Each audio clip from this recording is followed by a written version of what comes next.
4 वाजलेले आहेत आणि छोटी-मोठी भूक लागलेली आहे. अशा वेळी 1 कप पोहे तुम्ही गरम मिठामध्ये घालूनच बघा.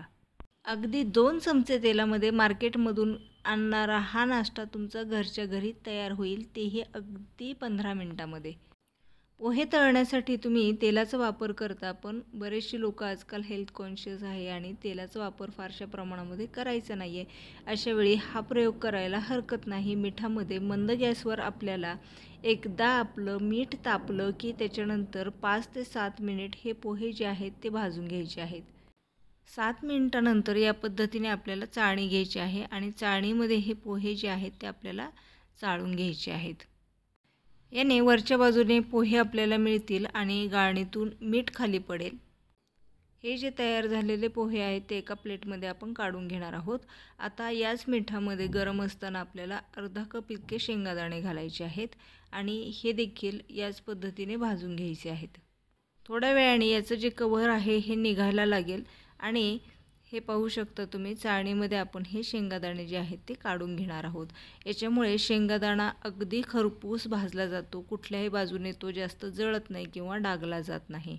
शेंगादाणे आपल्याला पोह्यामध्ये घालून घ्यायचे आहेत आणि आता याच्यामध्ये अर्धी वाटी इतके खोबऱ्याचे काप घालायचे आहेत आणि हे देखील आपल्याला याच पद्धतीने भाजून घ्यायचे आहेत. यामुळे तयार होणारा पदार्थ अगदी चटपटीत तयार होणार आहे आणि हे देखील आपण चाळणीच्या साहाय्याने काढून घेणार आहोत. तर आपलं याच्यातलं देखील मीठ काढून घेतलेलं आहे आणि हे मस्त भाजलं गेलेलं आहे. आता एका कढल्यामध्ये आपल्याला 2 चमचे इतकं तेल घ्यायचं आहे. या तेलामध्ये आपल्याला थोड्याशा डाळ्या टाकायच्या आहेत. साधारण 2 टेबलस्पून इतक्या डाळ्या टाकलेल्या आहेत.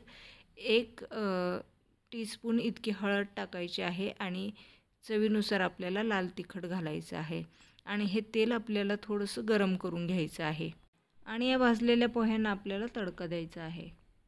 चमच्याच्या साहाय्याने गरम फोडणी सर्व पोह्यांना लावून घ्यायची आहे. यामध्ये 2 चमचे इतकी पिठी साखर घातलेली आहे. ती देखील आपल्याला सर्व पोह्यांना लावून घ्यायची आहे.